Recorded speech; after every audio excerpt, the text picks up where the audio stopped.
Good morning, and welcome to your morning cereal.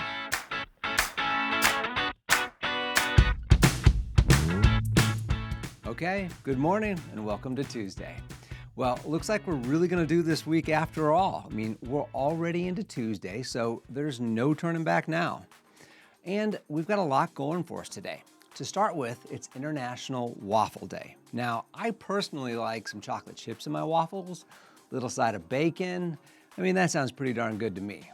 Well, it's also National Amazing You Day.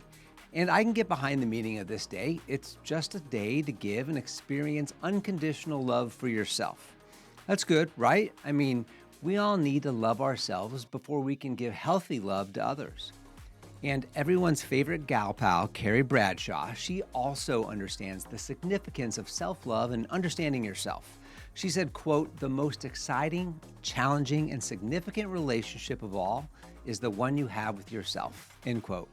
Now, that's a quote from the HBO series Sex and the City, for those of you who might not be in the know. And I think everyone would want to be Carrie's best friend, except maybe during her tough years with Big. Let's go ahead and jump into today's news, facts, and birthdays, which are for March 25th. Now, according to a calendar maker that I cannot pronounce, so we'll just skip right over that, but on this date in the year 31 is when the first Easter was celebrated. Then in 1954 on this date, RCA manufactured the first color TV set, which featured a huge 12.5-inch screen, and it cost about $1,000. Then finally in 2001, now do you remember the singer Bjork?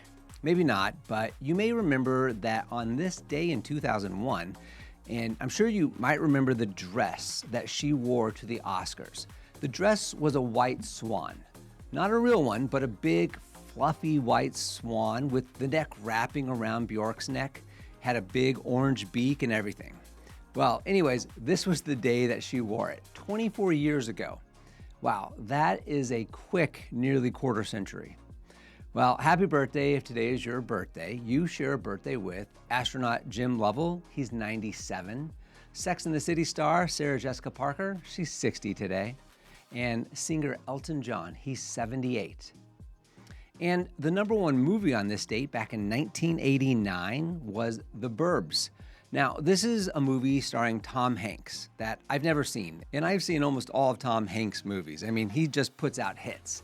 But apparently, the movie The Burbs is regarded as a cult classic now. It pokes fun at some of the funnier sides of suburban living, and Tom doesn't usually steer us wrong, so I might have to check this one out. Well, the number one song on this date, back in 1989, the same year, was The Living Years by Mike and the Mechanics. Now, this song I definitely know, and it's a great song with more of a somber touch to it, and it's about regret over unresolved conflict with those that have passed on. It was up for the best song at the Grammys, but it lost out to Bette Midler's The Wind Beneath My Wings. Two great songs to pop into your Walkman when you're feeling a bit somber and you need some reflection and inspiration. Well, speaking of self-reflection and motivation, let me get you prepared for the rest of this Tuesday with my takeaways from Chapter 6 of Dale Carnegie's How to Win Friends and Influence People. And in this chapter, which is entitled How to Spur People On to Success, Carnegie begins by wondering why most of us seem to use condemnation instead of praise to elicit our wants from others.